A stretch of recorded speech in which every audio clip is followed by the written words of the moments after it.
Boa tarde a todos, aqui é o André Passi, instrutor do canal Pace to Survival. O assunto de hoje não é um assunto muito feliz, muito alegre, mas nos traz bastante preocupação com as questões de preparo para trilhas, jornadas, montanhismo e lugares inóspitos, né? Muitas das vezes, muitos turistas ou muitos colegas, muitos amigos se envolvem em alguns passeios sem sequer pesquisar para onde vão, quais são as condições e, o mais importante de tudo, o que levar e quem vai estar com a gente.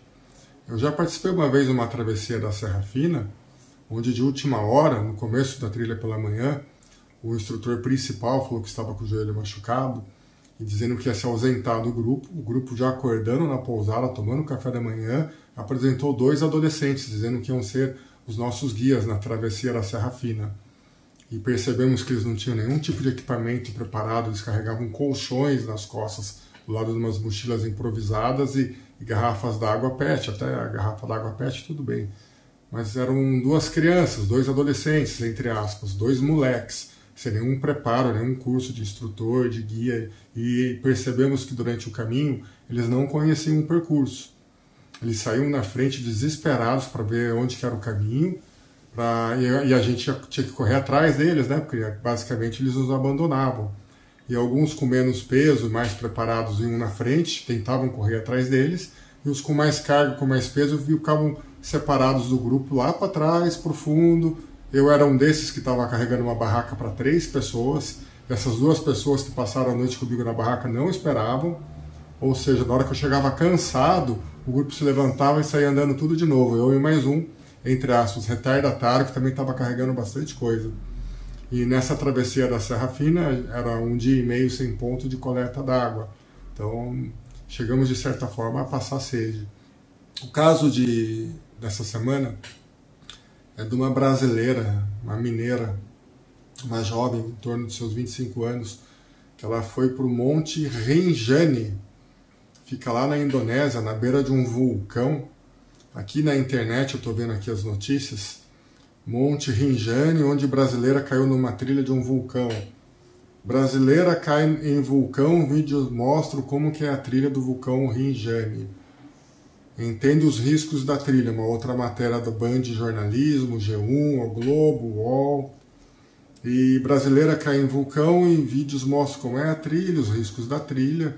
Eu estou lendo aqui a matéria na tela do computador, né? Antes de gravar esse vídeo aqui para vocês, eu coletei algumas informações, inclusive a de uma médica que escalou o Monte Everest. Na época ela foi a mais jovem, uma brasileira, a escalar o Monte Everest. Hoje ela já não está mais nesse recorde de mais jovem, mas ela é a única mulher brasileira que escalou o Monte Everest pelos 2 lados do cume. E no caso aqui da garota, deixa eu ver se tem o nome dela aqui, uma brasileira que faleceu, brasileira caiu na trilha no vulcão na Indonésia, encontrada morta. Brasileiros invadem perfis do governo da Indonésia e criticam o resgate de Juliana Martins, uma menina jovem, bonita, fisicamente preparada. E essa médica que deu a reportagem hoje na rádio, que eu estava escutando no carro, dirigindo, estava dizendo que a Juliana fisicamente estava muito bem preparada, porque ela sobreviveu nessa queda, que ela escorregou 500 metros na beira do vulcão adormecido, e essas pedras, quanto mais você tentava escalar, mais desce, inclusive na caminhada, e ela estava muito cansada. O que aconteceu? Ela estava num grupo onde tinham outros estrangeiros, tinha uma amiga dela italiana, fizeram fotos, selfies durante essa trilha de vários dias, de várias pernoites em barraca, e no momento que ela caiu, ela não estava com o equipamento adequado junto com ela. Então ela não tinha as provisões necessárias. Numa trilha, pelo menos numa trilha de 4 horas, a gente tem que levar o mínimo de provisões necessárias. Tem que levar água numa certa quantidade, algumas barras de cereais, alguns tipos de comida, frutas, uma manta térmica de emergência, um apito. Demoraram para localizar a Juliana. Se ela tivesse com um apito, estivesse apitando, ia ser mais rápido encontrar. E por engraçado que parece que algumas pessoas com drone, depois que localizaram, ela estava viva nos primeiros dias, o drone descia com mensagens para ela aguentar, para ela ser forte. Mas eu fico imaginando, por que não colocaram nesses drones que chegaram perto dela, ao invés de mensagens, não levaram, sei lá, uma manta aluminizada, um cobertor de emergência, um saco de dormir, não sei, uma garrafa d'água, algumas barras de cereais, comida para ela, né? As informações na televisão é que chegaram a levar até a Juliana de alguma forma comida e água, mas depois desmentiram. E cobertor, ela não tinha nada disso, ela estava com a roupa do corpo e uma luva branca em suas mãos. A Juliana passou por momentos de frio e pessoas comuns, já na primeira, no máximo, num dia e meio, já morreria de hipotermia, devido às baixas temperaturas na madrugada nesse local. Ela foi muito guerreira, essa menina, e parece que depois o corpo dela deslizou um pouco mais para baixo, ela deve ter se movimentado, já estava a mais de 600 metros descendo do cume desse vulcão. Tentaram fazer várias maneiras de resgatar e o helicóptero parece que tentou buscar essa garota, mas tinha muita neblina, muitas nuvens e foi difícil acesso e não tinham corda suficiente, parece que tinha que montar um tripé, porque não tinham de fincar as ancoragens para descer com a corda. Agora eu fico imaginando, se ela escorregou a 700 metros, digamos assim, o máximo das informações, e se cada guia tivesse pelo menos carregando no seu corpo uma corda de 100 metros, 7 guias emendariam essas cordas, já davam 700 metros e poderiam descer para resgatar essa moça. E o socorro demorou muito para chegar e infelizmente no quarto dia ela já não resistiu, já estava morta no local. E agora o trabalho é para resgatar o corpo dela. Parece que as informações que eu analisei aqui na internet, não sei se são verdadeiras, eu não chequei, mas parece que tentaram novamente com o helicóptero, mas vão resgatar com uma ancoragem, com os tripés metálicos e com corda. É complicado fazer trilhas em locais desconhecidos. A Juliana, pelos relatos aqui, ela tinha um bom preparo físico, mas a história é que ela estava muito cansada, né, nesse último dia, cansada, né? E o guia correu para frente com a turma para o acampamento, abandonou a Juliana, segundo as informações não confirmadas, mas pela internet de vários canais diferentes de comunicação, dizendo que ela foi abandonada. Então a gente não sabe se ela teve um mal-estar, se ela desmaiou, se ela se apavorou, se ela escorregou e caiu, deslizou. Mas o pior de tudo é ter sido abandonado pelo guia e pelo grupo. Ou seja, ligaram um foda-se para a Juliana, largaram ela para trás e falaram, se vira com a sua sorte. E pelo que eu entendi nos relatos aqui que eu dei uma pesquisada, o guia, depois de muito tempo, percebeu que ela não estava chegando no acampamento, estava demorando muito, voltou para procurar a Juliana e deu falta dela no caminho. Aí foram procurar, e viu que ela escorregou e caiu. Então, se isso for verdade, é muito grave para esse tipo de instrutor. O que acontece pelo mundo é que essa questão de trilhas, de desafios, de travessias, de aventuras, virou um comércio de fato, né? Tudo gira em torno do dinheiro e não tem assim muita segurança nesse local, pelo que eu estava pesquisando. Houve um depoimento de um militar brasileiro que já chegou a viajar o mundo todo, fez uma viagem para a Indonésia. Ele falou que ele se recusou a fazer essa trilha na beira do vulcão, porque ele percebeu que se acontecesse alguma coisa, o lugar era tão inóspito, tão longe de resgate, que ele não ia ser socorrido e o risco era muito grande. Ele avaliou o risco e ele abortou essa missão. E os guias totalmente despreparados, um local sem segurança, e parece que tem muita gente, o excesso de gente, né?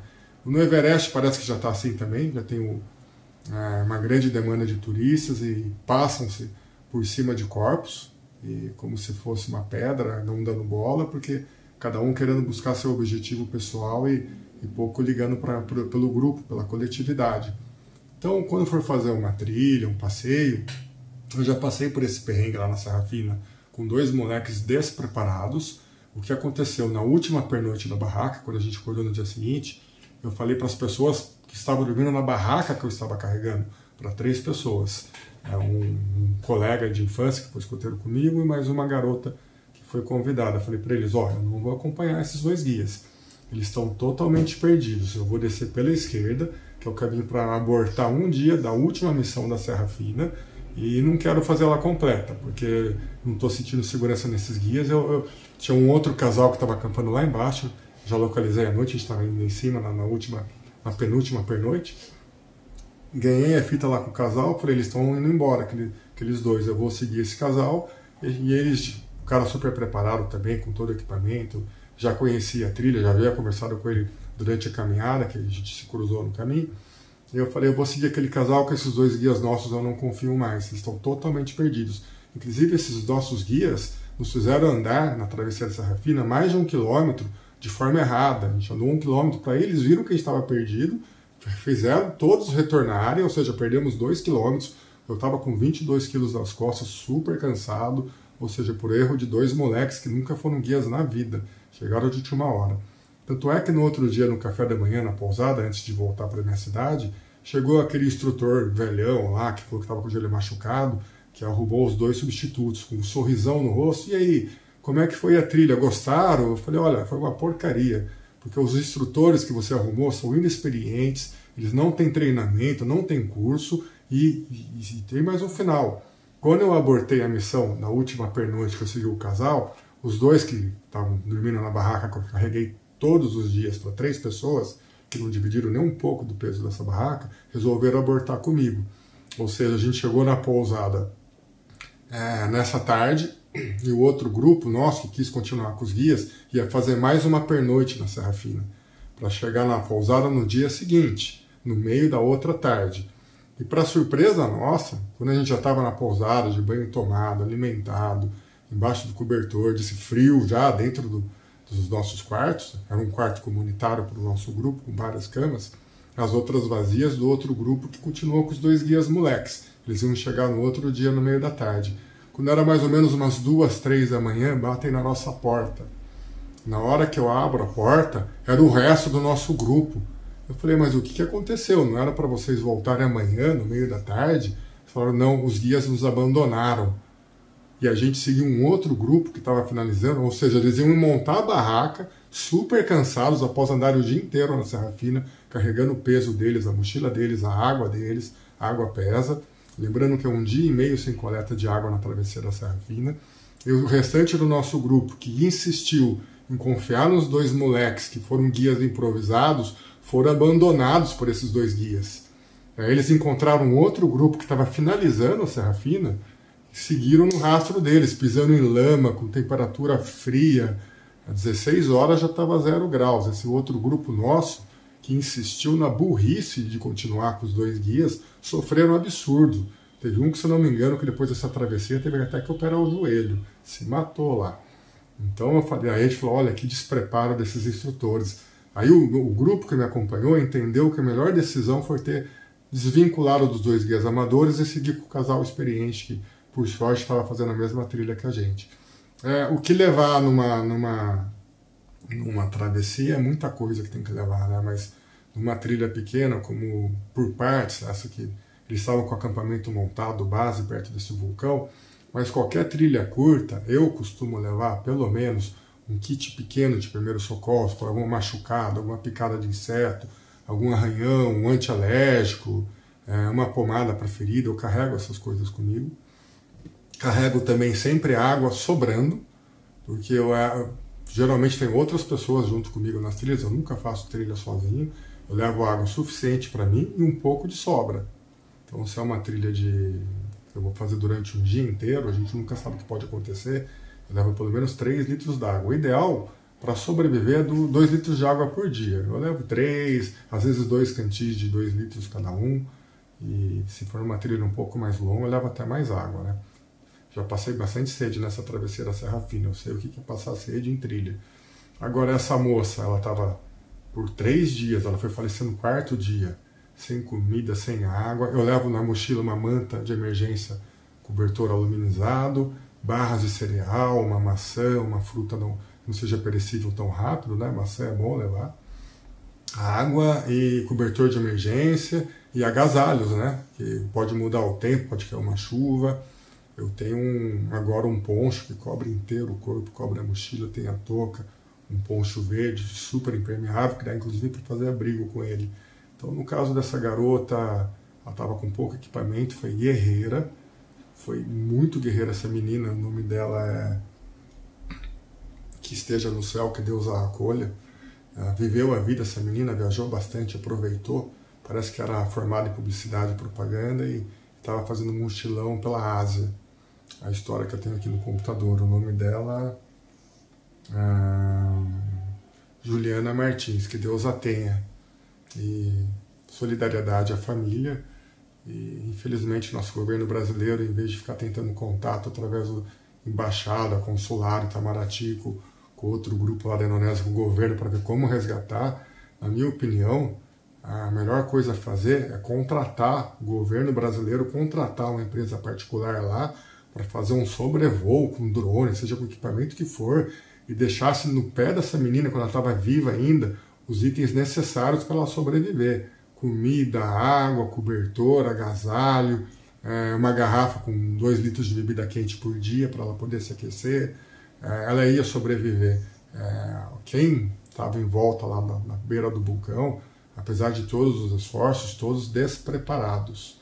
E não tem estrutura nenhuma nessa trilha, nesse vulcão, para atender os turistas. E parece que não é a primeira morte, que morrem, em média, se eu não me engano, pelo que eu estou lendo aqui, 8 pessoas por ano. Isso é o que publicam, né? Fora os que ninguém fica sabendo, né? Lá no Monte Everest, então, parece que tem mal da montanha. Inclusive, nesse lugar aqui, o oxigênio era rarefeito, então também ela se sentiu muito cansada pela falta do oxigênio na trilha, na caminhada, né? Então, quem for fazer aí em Machu Picchu, montanha, Aconcagua, Everest, qualquer montanha alta, né? Alta altitude, tem que se preocupar com esse tipo de preparo também, né? Mas meus sentimentos para essa moça aqui que faleceu, e temos que estar sempre prevenidos, preparados, saber aonde vai andar, o que carregar e o principal de tudo, se tem socorro por perto, se tem equipe especialista, se o guia é treinado, é preparado, pesquisar a empresa, pesquisar o guia, não deixar mudar de última hora, como fizeram com a gente na Serra Fina, foi uma tremenda, uma sacanagem. Fui instrutor de escola de aviação por 8 anos e eu sei o que é trabalhar com seriedade e profissionalismo. Existe muito amadorismo nesse meio agora, porque tem muita gente ganhando dinheiro com essas coisas, né? Então tomem cuidado, se preparem e ande sempre com pessoas que vocês saibam que não vão te abandonar na caminhada, não vão te abandonar na trilha e que poderão sempre contar com você, tá? Seja por 1, 2, 3, um grupo de pessoas sejam confiáveis. Não adianta entrar num grupo de gente de qualquer lugar do mundo aí que é tudo alegria, oba-oba, mas na hora do perrengue até o guia abandonou a menina aqui, que foi uma tremenda, uma sacanagem. Foi inexperiência do guia e infelizmente ocorreu essa fatalidade com essa garota aqui. E espero que todos façam boas trilhas e tamo por aí. Um grande abraço para todos. Pace to Survival.